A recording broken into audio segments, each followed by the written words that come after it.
She banned the old woman from the dining table. Not from the restaurant, not from the street outside, not from some public place where someone might argue she had a right to make rules. From the dining table. Inside a restaurant, a table that had been booked, a seat that was waiting, an old woman who had dressed in the best she owned and walked through those doors with the quiet dignity of someone who has survived things that would have finished most people.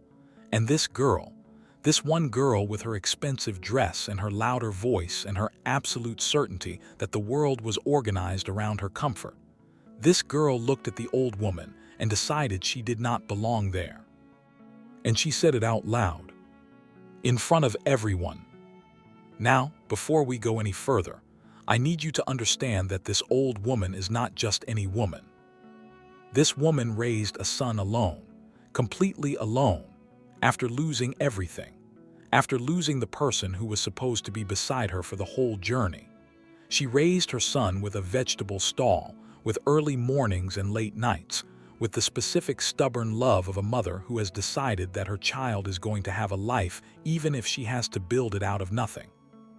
What that son became, while his mother's clothes were still the kind of clothes that made certain girls point and call for the manager, what that son had quietly, secretly, methodically built while nobody was watching, that is the part that nobody in that restaurant was prepared for. And when he walked through those doors, everything in that room changed. What you are about to hear is a story about hunger and dignity, and the kind of love that builds empires in silence. It is a story about a girl who laughed at the wrong mother, and it is a story about what happens when the person everyone underestimated finally decides to speak. Stay right here. You are not going to want to miss a single second of what comes next. Like this video right now if you believe the people who are laughed at always get the last word. Subscribe to Tribal Tales Hub and hit that notification bell. We tell the stories that stay with you. Comment below, have you ever been judged by what you were wearing? Tell us what happened. Her name was Mama Ngozi. That was what everyone called her, Mama Ngozi. Her full name was Ngozi Adiz Okonkwo, and she had been born in 1968 in Onitsha, Anambra State, the second of 5 children of a schoolteacher father and a market trader mother. She had grown up in the specific combination of modest comfort and high expectation that characterized households where the parents were educated enough to understand what the world rewarded, but not wealthy enough to simply purchase the entry ticket. She had been, in her youth, bright and warm, and the kind of woman that people found themselves telling things to, their worries, their plans, their private hopes, because she received information with the complete attention of someone who genuinely cared what you were saying. She had married Chukwuemeka Okonkwo in 1991. He was a good man, a mechanic with a workshop in Onitsha, solid and steady, and capable of the particular Nigerian male warmth that expressed itself not in declarations, but in consistent, small, reliable actions. Always there when he said he would be, always doing the thing he said he would do. They were happy in the clean, uncomplicated way of 2 people who have chosen each other simply and well. Their son was born in 1993. They named him Tobe, Tobe for short, which was what everyone called him from the first week of his life. He arrived, his mother would tell this story many times, with the specific detail and warmth of a woman who considers the story a treasure, on a Tuesday morning in July, at the government hospital during a power cut, so that the first light he saw was a kerosene lantern that the nurse had immediately lit, and his mother had always said that was why he had something burning in him. He came into the world in firelight. He had his father's eyes and his mother's mouth, and from the first months, a quality of focused attention that was unusual in very young children. He looked at things, really looked, with the concentrated study of someone who was taking stock. When Tobe was 4 years old, his father died. It happened on a Wednesday afternoon, unexpectedly and completely, a brain hemorrhage, according to the doctor at the hospital where Chukwumeka was brought by his workshop apprentice who had found him collapsed beside the car he was working on. By the time Mama Ngozi arrived at the hospital, there was nothing to be done. She was 31 years old. Tobe was 4. Her husband had a workshop that belonged to the man he rented it from, a set of tools, a small motorcycle, and a bank account with enough money to cover perhaps 2 months of basic expenses. She did not fall apart. She would not have that luxury. Tobe was 4 years old and he needed feeding, and he needed the specific reassurance of a mother who was still functional.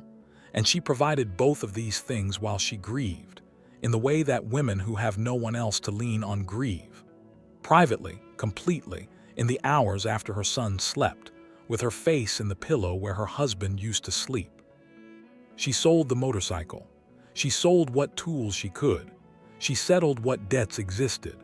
She found a space in the Onitsha morning market, not a shop, a stall, a concrete slab with a parasol above it, and she began to sell vegetables. She knew the vegetable trade. Her mother had been in the market her whole life, and Ngozi had grown up alongside that education without formally registering it. She knew which things sold fast and which held, which needed to be at the stall by 5:30 in the morning to be fresh when the early buyers came, which sellers at the wholesale market were reliable, and which gave you yesterday's stock. She knew how to price, and when to discount, and how to keep a customer who came once coming back. She knew all of this the way she knew how to breathe, automatically, completely, from long familiarity. She set up her stall and she began. The early years were the hardest. Not because the work was new, it was not new, she had her mother's knowledge and her own determined intelligence, but because doing it alone, with a small child, with no margin and no cushion, required a kind of sustained daily effort that left very little of her at the end of each day. She was up at 4 to reach the wholesale market before the best stock was gone.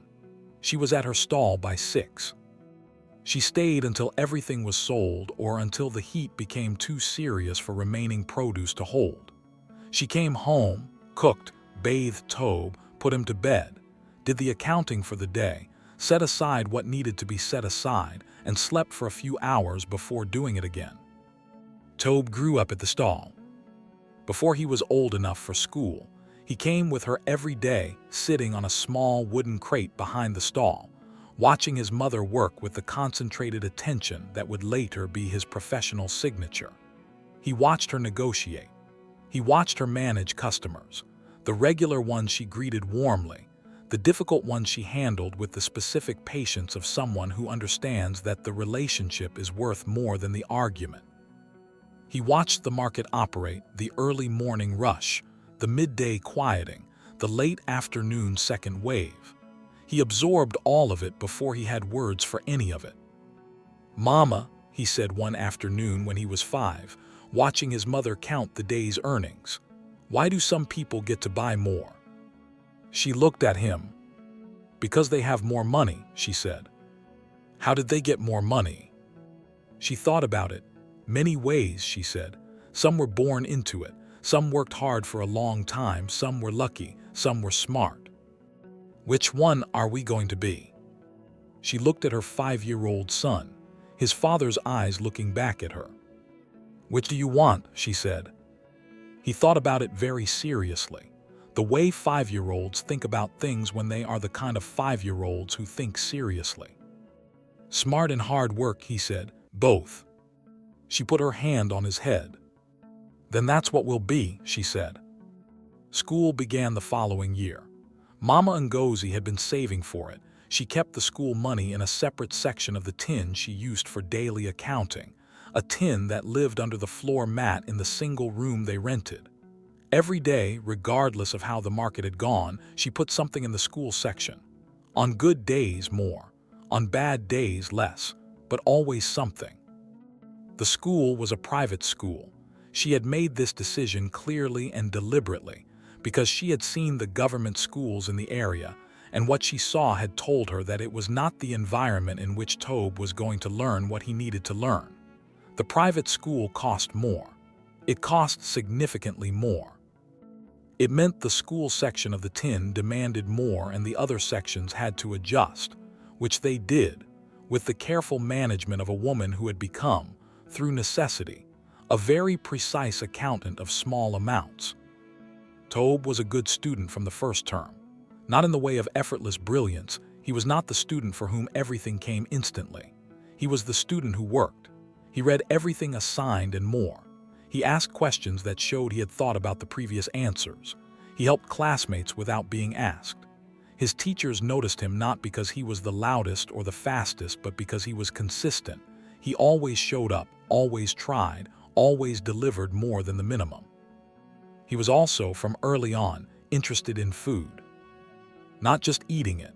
He was interested in how it was made, how it worked, how the combination of specific ingredients in specific orders produced specific results. He cooked with his mother in the evenings, standing beside her at the small kerosene stove, watching what she did and asking why. And when she let him try, applying what she had shown him with the focused attention of someone practicing a skill rather than helping with a chore. "You have a hand for it," she told him one evening, when he had made the egusi soup, and it had come out right in the particular way that required judgment rather than just following steps. "For what?" he said. "Cooking," she said, "understanding it, feeling when something is right." He thought about this. "Mama," he said, "what is the most expensive restaurant you know?" She considered. "In Onitsha, there's one in GRA, the Hotel Presidential Dining Room, very expensive." "Have you ever been?" "No." "One day I'll take you," he said. She smiled. "Is that so?" "I'll take you for your birthday," he said, "when I have money." She looked at her 12-year-old son. "Okay," she said, "it's a deal." She didn't know, when she agreed to that deal, that the restaurant he was eventually going to take her to would not be a restaurant he visited. It would be one he owned. He met her in secondary school. Her name was Adiz Ibe. She was 15 when they met. Tobe was 14, and she was the kind of girl who filled a secondary school room with her presence. Bright, beautiful, with a social confidence that came from having grown up in a family where the confidence was funded by the kind of money that makes things easy. Her father was a building contractor. They lived in GRA. She had her own phone from the age of 13, which in Onitsha at that time was a statement. Tobe noticed her the way he noticed things, completely and carefully, with the attention that was his defining quality. He noticed the way she laughed, and the way she engaged with ideas in class, and the particular combination of confidence and genuine curiosity that made her more interesting than her circumstances might have required her to be. They became friends first. Over months of classroom proximity, of group assignments where Tobe's thoroughness and Adiz's quickness made them a productive pairing, of lunchtimes where they somehow ended up in conversation about things that started with schoolwork and expanded into everything else. She noticed him too. Specifically, she noticed that he was different from the other boys she knew, not because he performed differently, but because the performance was absent. He was simply himself. He said what he thought. He worked the way he worked. He was interested in what he was interested in. By their third year of secondary school, they were together. Not with announcement or drama. It evolved from what they had been, naturally and obviously, in the way that things become what they were always going to be. He told her about his mother's stall early. He didn't hide it. He had inherited something from Mama Ngozi that was not pride in the defensive sense, but was the specific dignity of someone who understands that what they have built is worth acknowledging honestly. "My mother sells vegetables at Achanya Market," he said one afternoon. "She raised me alone after my father died. That's what we have." Adiz had received this with what seemed, at the time, like real acceptance. "That doesn't matter," she had said. And he believed her. Because at 16, when someone says something with complete apparent sincerity, you believe it. They were together for 2 years. 2 years of secondary school that were, for Tobe, the specific happiness of someone who has been carrying a heavy thing alone and has found, for the first time, someone willing to help carry it. He was not naive about Adiz. He knew she came from money he did not have. He knew the GRA and the market were different worlds, but she had said it didn't matter and he believed her, and they were 16 and 17, and the belief was easier than the alternative. The moment it changed was small. He had brought her to the stall one Saturday, not to introduce her to his mother. They had already had that meeting, warm and successful. But because Mama Ngozi needed help carrying the morning's supply from the wholesale market, and Tobe had offered, as he always did on Saturdays, and he had not thought clearly about what it would mean for Adiz to see not just the stall in concept, but the stall in operation. His mother in her market clothes, the morning noise and smell of the wholesale market, the weight of the bags, the specific reality of what the life actually looked like when you were inside it rather than viewing it from the outside. Adiz was quiet the whole morning, not rude, politely quiet. When they left at noon, she did not say much. 3 days later, she ended the relationship. She did it by phone. She said, and he would remember the exact words because they were the kind of words that carved themselves into memory. She said, "Tobe, I've been thinking, and I think we want different things. I see myself with someone who is going in a certain direction, and I think you have things to deal with that I can't be part of." He was 17. He stood in the small room he shared with his mother, and he held the phone after she hung up, and he looked at the wall. He did not call her back. He did not ask for an explanation, because the explanation was already there in what she had said, and pressing for it would have required him to hear it stated more explicitly, and he did not need that. What he needed, what he chose in that specific moment, the way people choose things at the moments that define them, was to be transformed by this rather than diminished by it. He put the phone down. He went to the kitchen. He made his mother's recipe for ground nut soup, something he could make with his eyes closed, something that required him to focus on each step and not on what had just happened. He made it perfectly. He tasted it. He adjusted. He made it perfect. He said to himself and to nobody, "Okay." Not okay as in fine. Okay as in, I understand where I am. Now I know what I'm working with. He went back to school on Monday, and Adiz was there. And he was polite, and she was awkward, and he did his work, and he went home. And he added an extra hour to his studying. And he began thinking more seriously than he ever had about what came after school. He had always had the restaurant dream, the hotel dream, the idea of a 7-star establishment, though in his mind the number was less about stars and more about the specific quality, the level of experience, the kind of place that people came to because it was the best and everyone knew it. He had held this idea since he was 12, and his mother had told him he had a hand for food.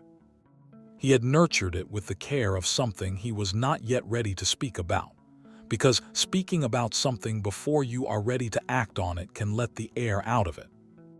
Now he was ready to speak, at least to himself. He wrote it in a notebook. He wrote, "What does the restaurant need?" He wrote the answer, capital, training, knowledge, time. He wrote, "What do I have?" He wrote a hand for it, a work ethic, 8 years of watching my mother run a business from scratch, and a reason. He underlined the last part.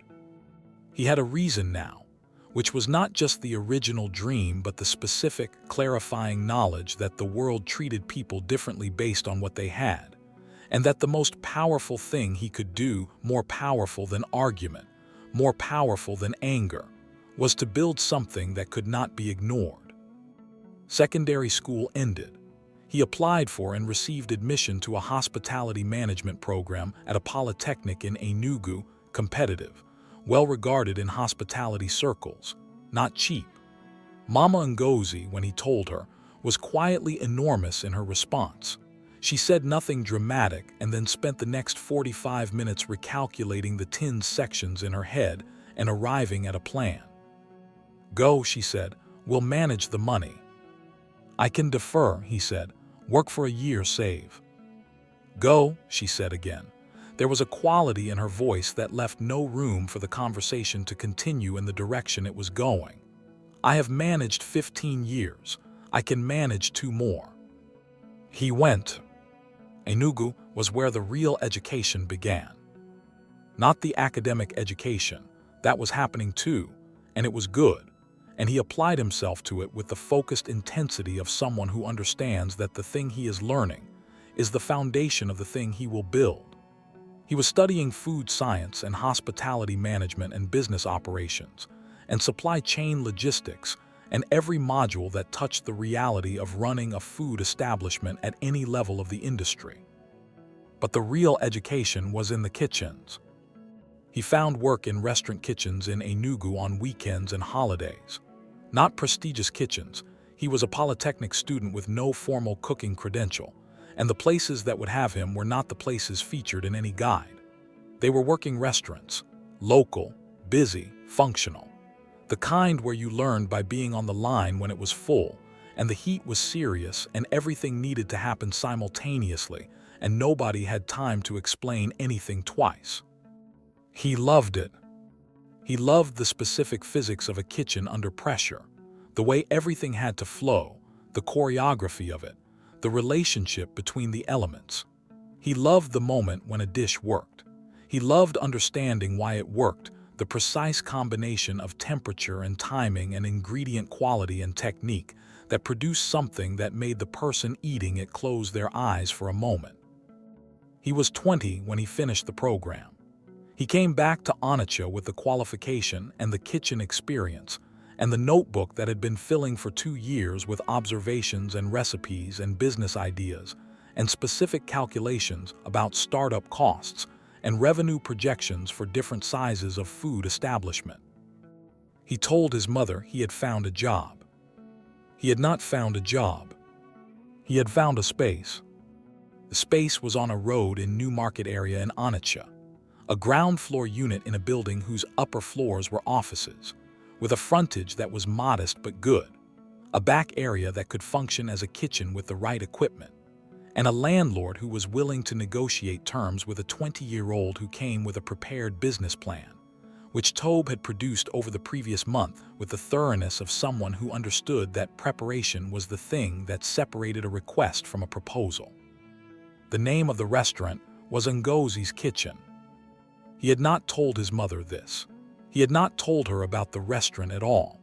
He had told her he had found work assistant manager at a catering company in Onitsha, which explained both his absence during working hours and the money he was beginning to bring home, which he increased gradually so it did not arrive suddenly enough to invite the questions he was not ready to answer. The money he brought home to his mother was the salary he had invented. The actual money was going back into the restaurant. The restaurant had 13 tables when it opened. It opened on a Thursday in April, 2 months after Tobe signed the lease. The menu was focused, 10 items, all of them things he had been testing and refining in his mother's kitchen and in the Enugu restaurant kitchens for 2 years.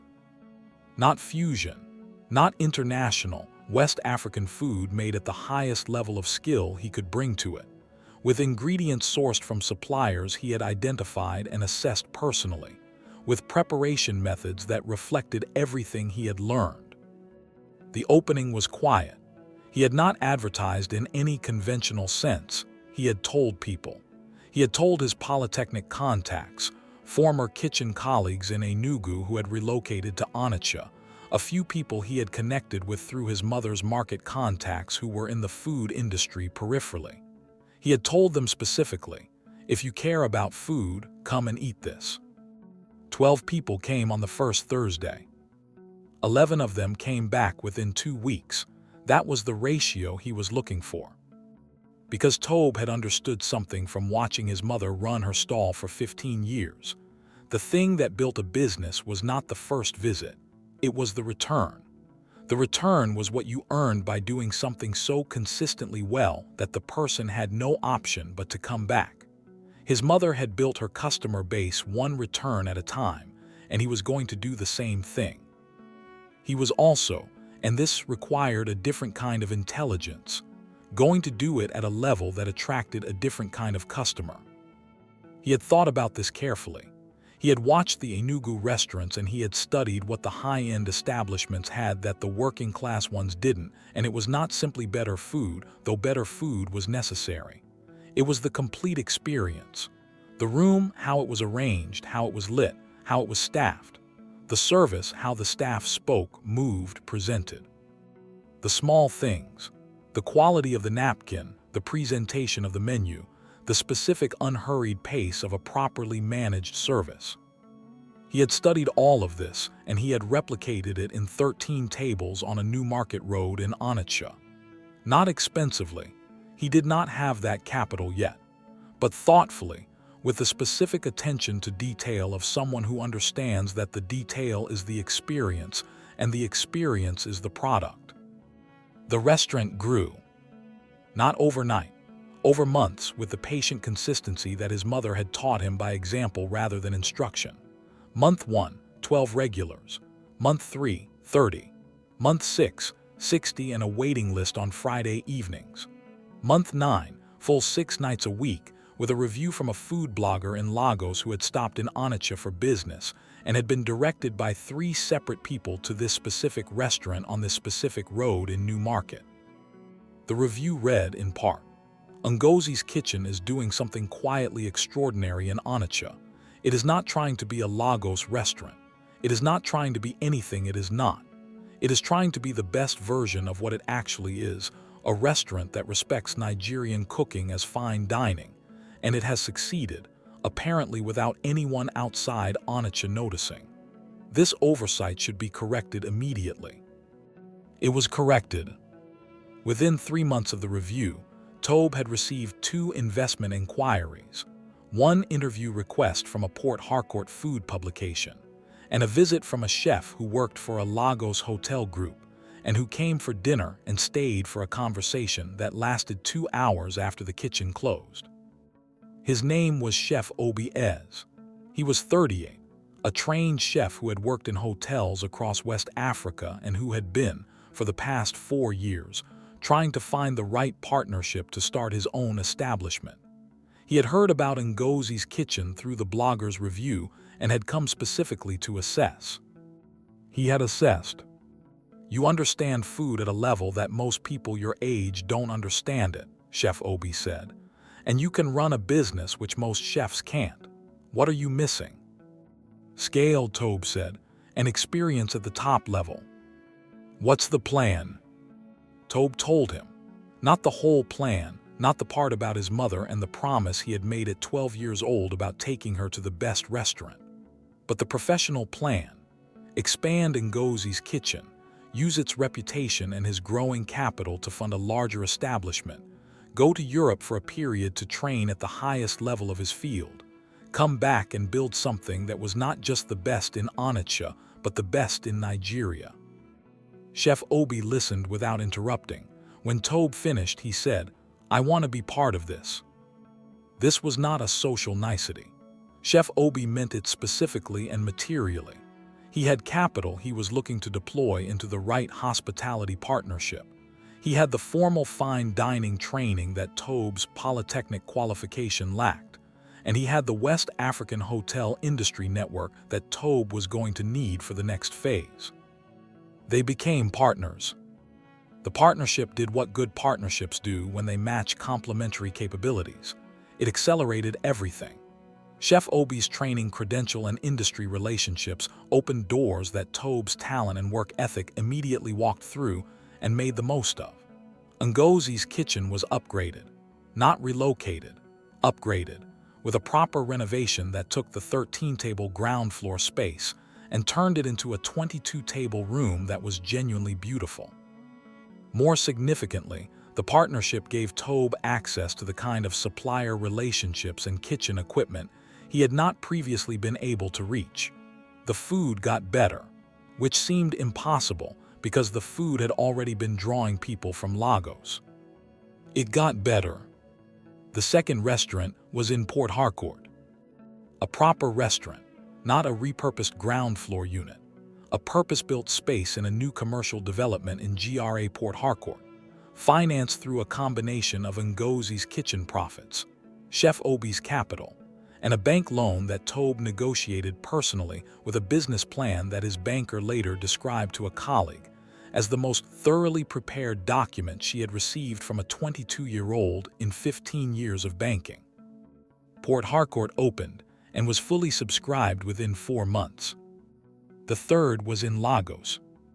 This was the one, not because Lagos was the goal was always the mother restaurant in Onitsha, the one that would eventually be what he had promised at 12 years old, but because Lagos was the step that changed the category. Lagos was where you became something that Nigeria-wide noticed. Lagos was where the international conversation happened. He was 23. He was, without having told anyone except Chef Obi and the bank and the lawyers, a millionaire. Not public, not announced.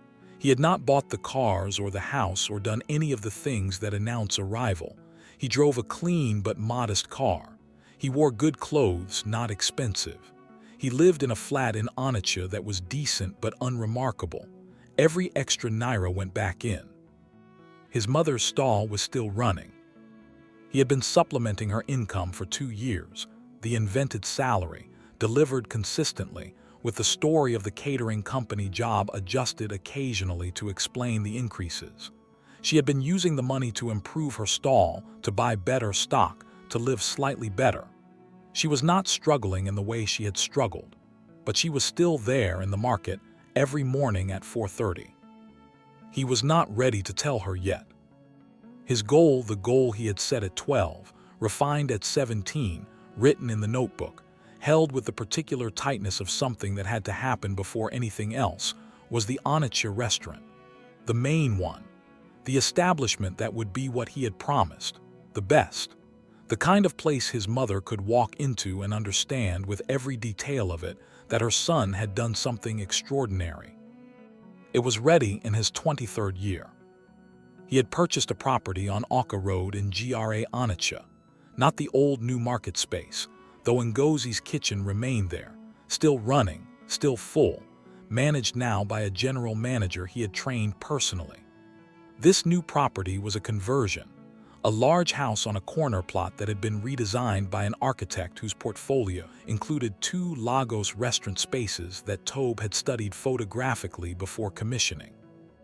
The name he gave the Oka Road restaurant was different from Ngozi's kitchen.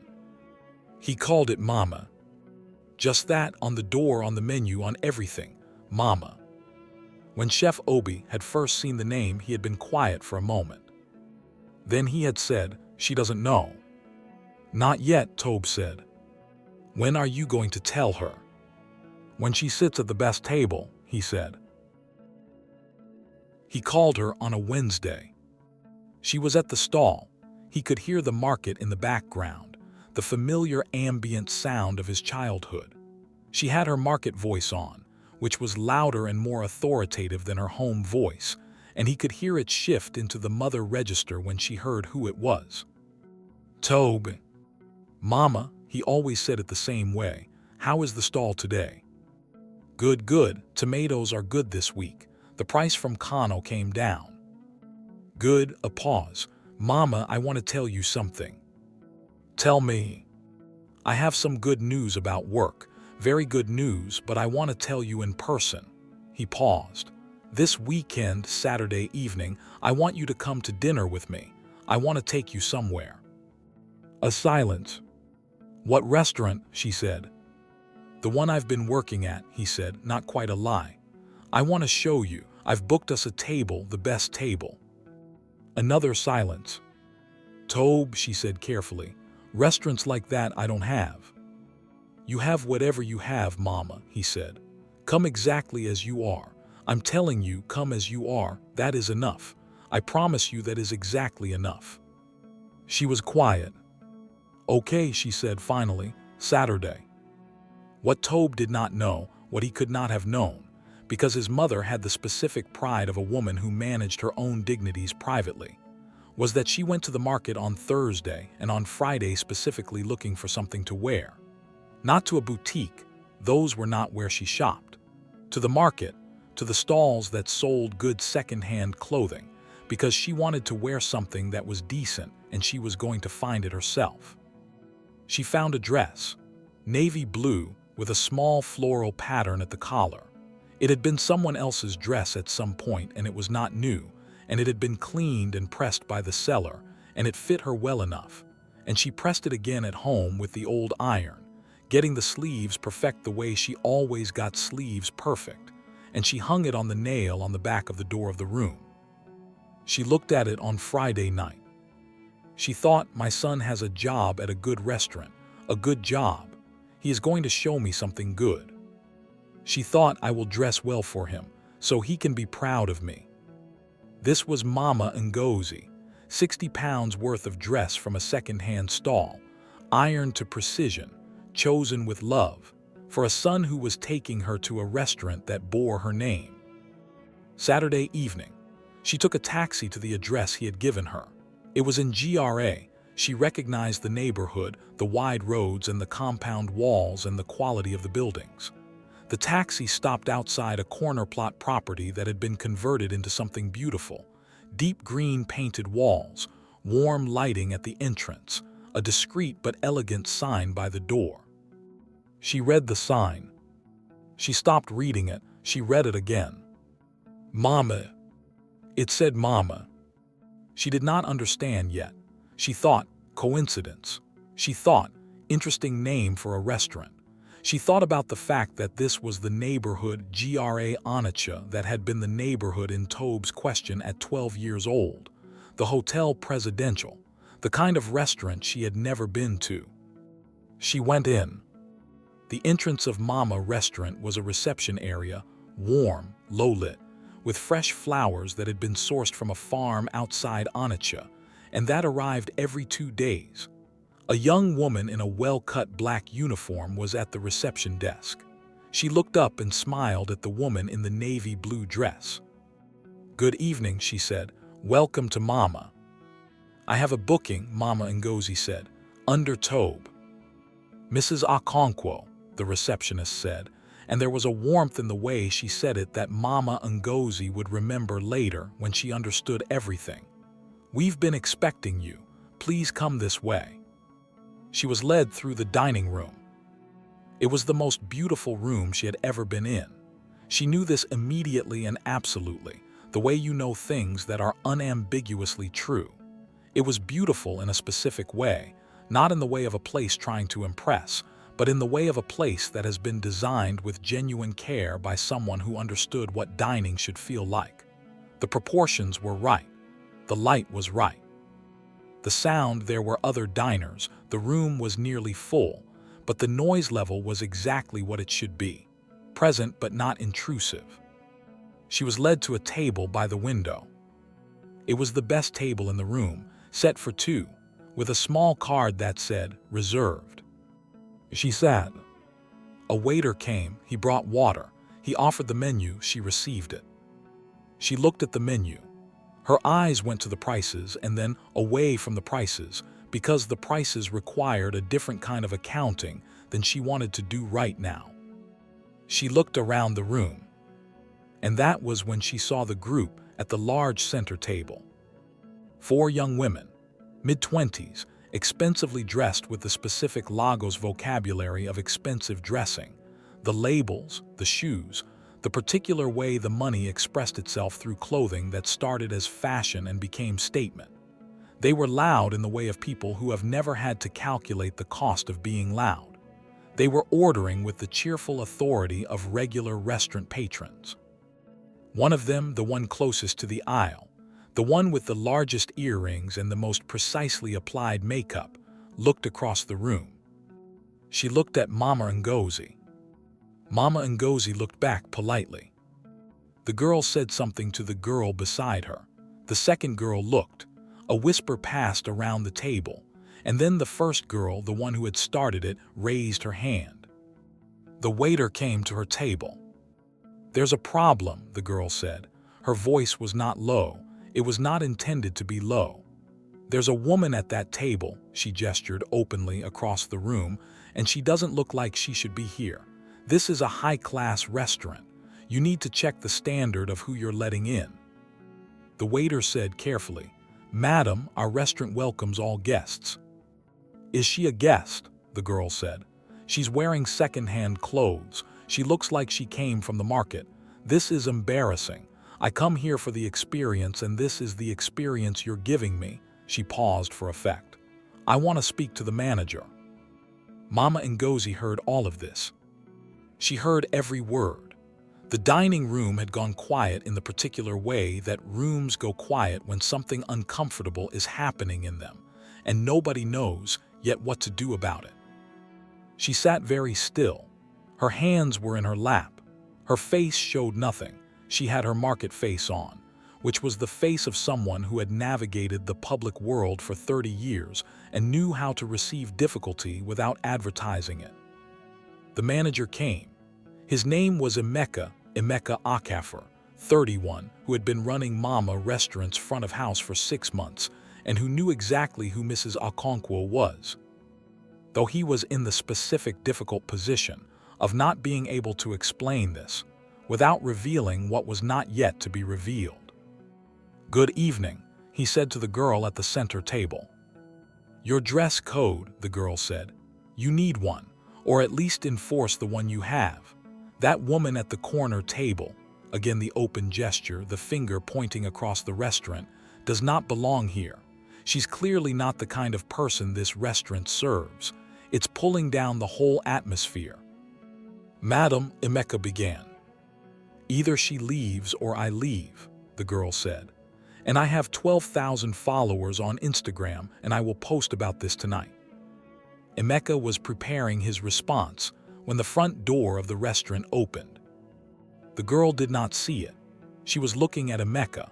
She was expecting Emeka to agree with her, because Emeka always agreed with her, not Emeka specifically, but the version of Emeka that existed in every restaurant she had ever patronized. The version that calculated the louder customers' value versus the quieter ones and made the obvious choice. What Emeka saw, looking past the girl's shoulder, was not something that required a decision from him at all. He saw Tobe Okonkwo, 23 years old, in a dark suit that was not expensive adjacent but simply expensive, walking through the dining room of the restaurant that bore his mother's name with the particular calm of someone who owns the room he is walking into. Because he did.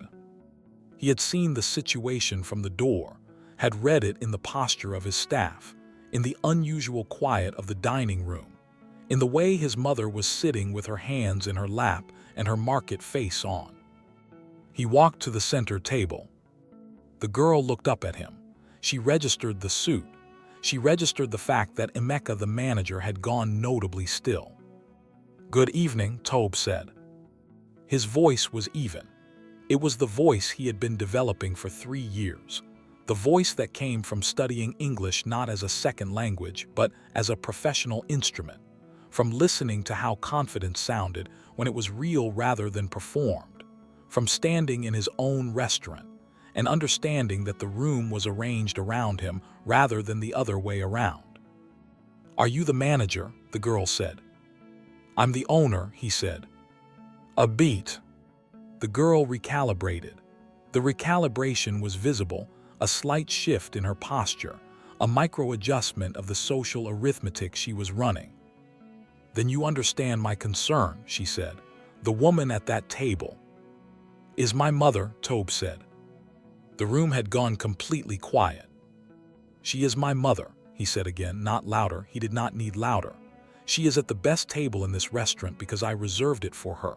This restaurant is named after her. Every dish on that menu has its origin in a kitchen she taught me to cook in." He paused.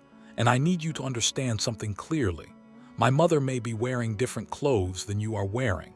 She may have come to dinner tonight in clothes that cost less than what is on your table right now. But she built me. And everything I have built, I built from what she gave me. Which means that this restaurant, these tables, these chairs, this room, all of it exists because of who is sitting at that corner table." The room was absolutely still. "I am going to ask you to leave," he said. "Not because of anything she has done, but because of what you have done. You came to a restaurant called Mama and you disrespected the person it was named for, and I cannot have that in this room." The girl's mouth opened. Something that was not quite an apology and not quite a protest started to form. "Emeka," Tobe said. "Sir," Emeka said. "Please escort these guests out and ensure their bill is comped, and then please ensure it does not happen again." He did not wait for the response. He turned and walked to the corner table. His mother was looking at him. He sat down across from her. The dining room was returning to its normal sound, carefully, like a room that understood something significant had just happened and was giving it appropriate space. "Tobe," his mother said. "Mama," he said. She looked at him, at his suit, at the room, at the sign visible through the entrance door. "Mama," she said again, but this time she said it differently. She said it the way she read the sign. She said it as the name of the restaurant and as the address to her son simultaneously. "The restaurant is named after you," he said. She looked at him. "All three of them are," he said. "I have 3 restaurants, Mama. This is the main one. The main one is named after you." She was quiet for a long time. When she spoke, her voice was the specific voice that she reserved for the moments when she had no performance available. When she was simply Ngozi Okonkwo, in her pressed navy dress with the floral collar, at a table in a restaurant named after her. "How long?" she said. 3 years, he said, almost exactly. "And the catering company job?" He looked at her. She almost smiled. "I always knew," she said. "The money was too consistent. No job pays that consistently." He said, "Mama." "I knew," she said. "I didn't ask because you would tell me when you were ready." He reached across the table and took her hands. The hands that had been at the market stall at 4:30 every morning for 15 years. The hands that had cooked on a kerosene stove in a rented room. The hands that had pressed his school uniform on a wooden board and counted the tin and made everything possible from nothing. "Are you ready?" he said. "For what?" she said. "For what comes next," he said. She looked at him. Her son, 23 years old in a suit in a restaurant named after her. "Tell me," she said. He told her everything. They ate a full dinner every course, served by his staff who treated Mama Ngozi with the specific warmth of people who knew exactly who she was and what she represented to the person who had built the room they were working in. He told her about the Polytechnic, the real education beneath the official one, the Enugu kitchens, the new market space, Chef Obi, Port Harcourt, Lagos, the 3 restaurants in 3 cities. He told her about the money. He told her how much there was. She was quiet for a long moment after he told her. "All from restaurants," she said. "All from restaurants," he said, "and some from investments I made with the restaurant profits. Chef Obi has been a good partner. He pushed me towards some things I wouldn't have found on my own. The money I've been receiving," she said, "every month. From me, not from a catering company." She nodded slowly. She had known this, she said again. She had known and she had saved most of it. He looked surprised and she explained that she had been saving the extra because it didn't feel entirely real, and she had wanted to wait until it was completely real before spending it on anything permanent. "How much have you saved?" he said. She told him. He looked at her for a moment. "Mama," he said. "I know," she said. "You saved." "I always save something," she said. "That doesn't change." He shook his head. Then he smiled. The specific smile that was his father's smile, the one Mama Ngozi recognized from 30 years ago. "I want to talk about what comes next," he said. He had a plan. He had always had a plan. The plan had grown with him, adding rooms as he grew into them. What came next had 3 parts. The first part was her. The stall was going to close. This was not a negotiation. He said it with the particular gentleness of someone who understands that they are changing a thing that is also an identity, and who wants the change to feel like freedom rather than loss. "You have worked that stall for 15 years, he said. "You built me on that stall, and I love what you built and I love that you built it. But you are 55 years old and I have more money than I know what to do with, and I want you to stop working before sunrise on a market stall." She looked at him. "What would I do?" she said. "Whatever you want," he said. "Whatever you have wanted to do and haven't because there was always the stall." She thought about this for a moment. "I want a garden," she said. "A proper garden with fruit trees." "Done," he said. "And I want to cook," she said. "Not for sale, for pleasure, sometimes for family." "Also done." "And I want to visit Abuja," she said. "I've never been to Abuja." He laughed. "I'll take you to Abuja."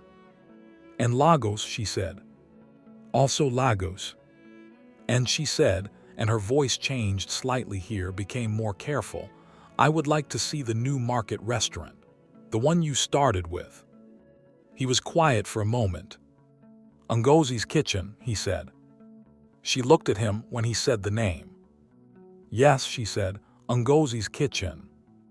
The second part of the plan was himself. He had been accepted. He had applied quietly 8 months ago, on the strength of his 3-restaurant portfolio and Chef Obi's professional recommendation, to a culinary arts program at a prestigious institution in France, Le Cordon Bleu, Paris campus, a 12-month intensive program in advanced culinary arts that would give him the formal fine dining credential that his polytechnic training and his kitchen experience had been building toward but had not yet achieved. He was going to go. Not alone. "I want to take you with me," he said. "Not for the whole year, you don't have to stay, but I want to take you to Paris, Mama. I want you to see where I'm going to be." She looked at him across the table, her navy dress, his suit, the room named after her. "Paris," she said. "Paris," he said. She was quiet for a moment. "I'll need a passport," she said. "I'll arrange it." "And new clothes," she said.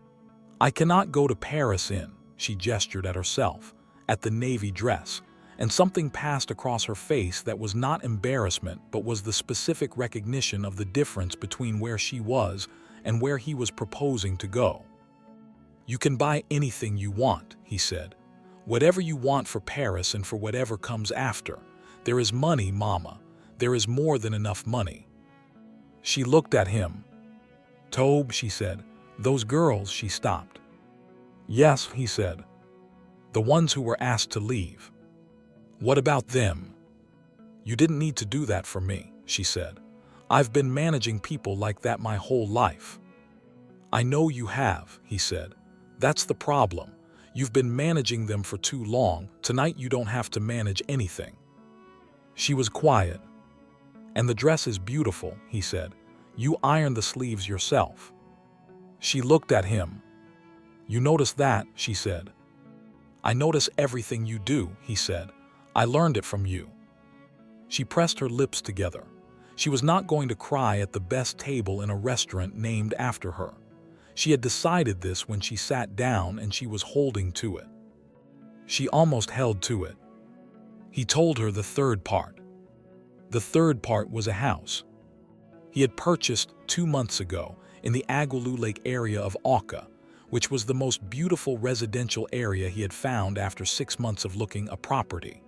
Not a large property in the Lagos sense of large. A proper house, 3 bedrooms, a sitting room with windows that faced the garden, a kitchen that was the kind of kitchen that a woman who loved cooking deserved, and the garden. An actual garden, with space for the fruit trees she had just mentioned, with soil that the seller had described as good for growing things, which Tobe had verified by asking the previous owner, and then by asking a horticulturalist who confirmed it.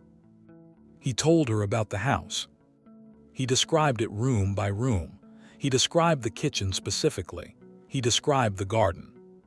When he was done, She was looking at him with an expression that was beyond the specific vocabulary of any single word. "When did you buy it?" she said. "2 months ago." "And you've been waiting," he said, "for this dinner." She looked out the window of the restaurant. Outside, Onitsha, the wide roads, the compound walls, the quality of the neighborhood. The neighborhood where she had told a 12-year-old about the Hotel Presidential, and he had said, "One day I'll take you." He had taken her, not to the Hotel Presidential, to the restaurant he had built. "I need to ask you something," she said. "Anything," he said. "The restaurant name," she said. "Mama, you named it Mama." "Yes. All the restaurants. The main ones have their own names," he said.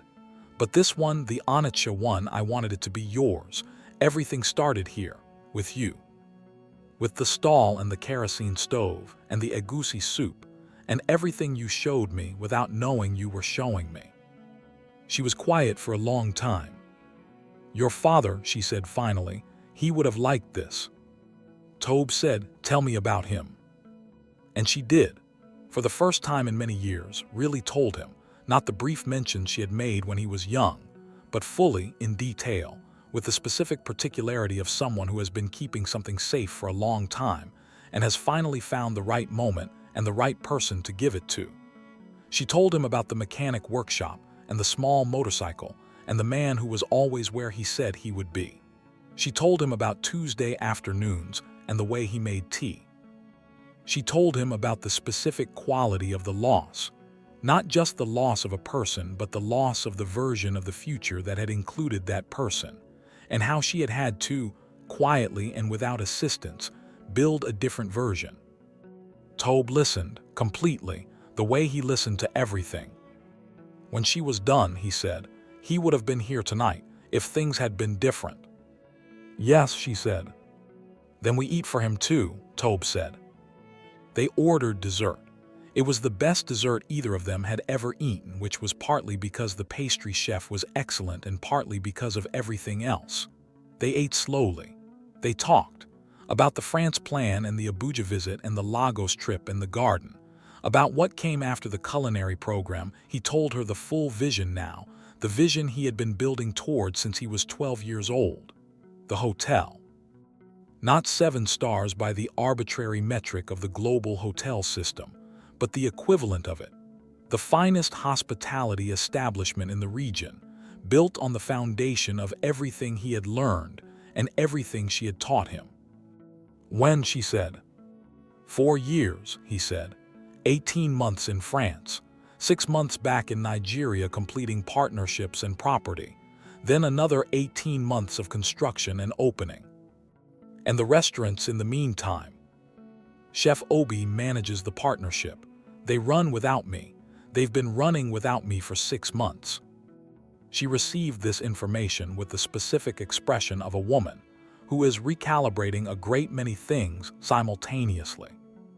"Tobe," she said. "Yes." "You are 23 years old." "Yes." She looked at him. Her son. The boy who had grown up at a market stall and gone to school on the tin money and learned to cook on a kerosene stove and told her at 12 that he would take her to the best restaurant. "You did it," she said, simply, without drama. "We did it," he said. She shook her head. "This is yours. I made food. You made this." "You made me," he said, which is the same thing. They left the restaurant at 11. Tobe drove her home to the rented room for the last time. She was going to start moving to the Oka house in 2 weeks once it was furnished. He had hired someone to furnish it. She had told him she wanted to choose some things herself, which he had immediately agreed to. He walked her to her door. She stood in the doorway. "Saturday was a good night," she said. "Yes," he said. "The dress was fine," she said. Not a question, not seeking reassurance, an assessment. "The dress was perfect," he said. She looked at him for a moment. "Come inside," she said. "I'll make tea." He came inside. They sat in the small rented room, the room that had been their whole world for years, with the tin under the floor mat and the nail on the door where she had hung the navy dress.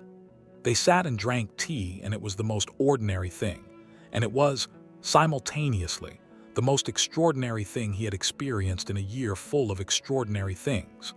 Because the room was small and the tea was simple, and it was his mother, and this was where everything had started and where everything had come from. He looked at the room. He thought about France, about the kitchen in the Oka house, about the hotel that was going to exist in 4 years, about the restaurant named Mama on Oka Road in Onitsha that was full every night. He looked at the tin under the edge of the floor mat. "Mama," he said. She said. "The tin," he said, "the school money tin." She followed his gaze. "What about it?" "I want to keep it," he said. "When you move to Oka, I want to keep the tin." She looked at it. "It's just an old tin," she said. "It's not," he said. She looked at him. "Okay," she said. He picked it up. He put it on the table between their teacups, the tin that had held the school fees, the tin that had been divided into sections and managed with the precision of someone for whom every Sadie was a decision, the tin that had built him. "Thank you," he said, "not for the tin, for everything the tin represented, for the 4:30 mornings and the kerosene stove and the egusi soup and the ironed school uniforms and the wooden bench and the sitting-down conversation about the numbers that hadn't worked and the word go that had meant everything." She put her hand over his hand on the tin. They sat for a while longer. Then she said, "When is the Paris flight?" He smiled. "March," he said. "I'll need a warmer coat," she said. "I know," he said. "Take me shopping before March," she said. "I'll take you Monday," he said. She squeezed his hand. "March then," she said. "There is a restaurant in Onitsha. On the door, one word, Mama. Inside, the best table by the window, where every Saturday evening there is a reservation. Sometimes the reservation is used by guests who booked it through the website. Sometimes, on the Saturdays when a man in a suit comes back from wherever his work has taken him that week, the reservation is for 2. And the woman who arrives at that table is wearing clothes that are significantly better than a navy blue second-hand dress, because her son took her shopping on a Monday in March before a flight to Paris, and shopping with someone who has money and who wants you to have whatever you want is a different experience from shopping at the second-hand stall. But she still irons the sleeves herself. That does not change. There is a house in Oka with a garden.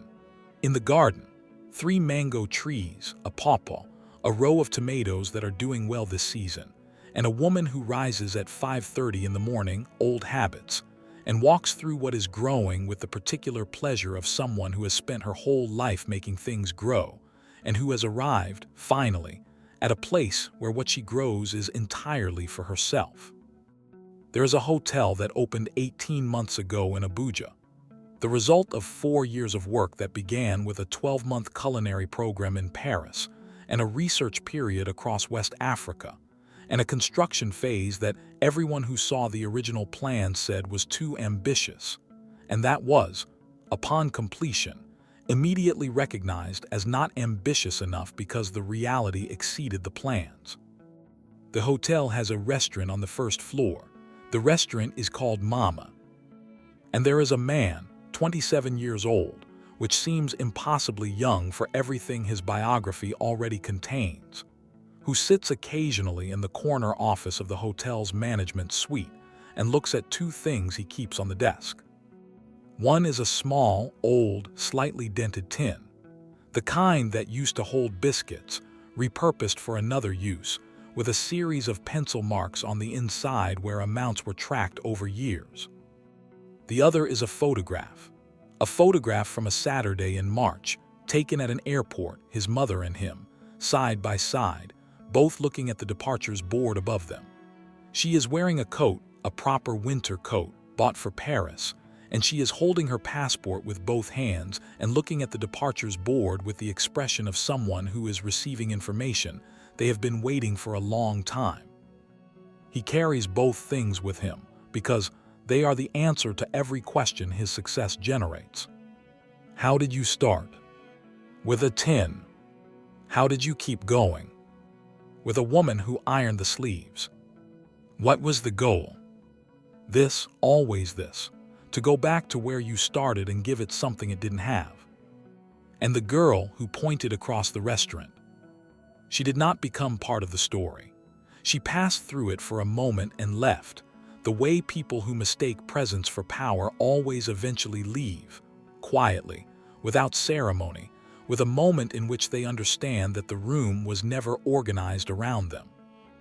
The room was organized around the woman in the navy dress. It always was. If you are watching this right now and you have a mother who built you from nothing, who managed a tin and pressed your school uniform and said go when the numbers didn't work, call them. Right now, after this video, put down whatever you have in your hand and call them. Tell them what you are building. They already knew, they have always known. Tell them anyway. This has been Tribal Tales Hub. If this story touched something in you, if you felt it in the way stories feel when they are true, even when they are told like this video, please. It takes 1 second and it tells us that the stories we are bringing you matter. Subscribe to Tribal Tales Hub. Hit that notification bell. We are going to keep telling stories like this one, stories about people who were overlooked and who built something anyway, stories about mothers, stories about the kind of love that doesn't announce itself. Comment below, tell us about the person who built you, tell us their name. The comment section is for that. Write their name down. Let it exist in the world where other people can see it. Share this video. Send it to the person in your life who is still in the early part of the story, still at the stall, still in the small room, still counting the tin. Tell them we see the hotel they are building. This is Tribal Tales Hub. We will see you in the next story.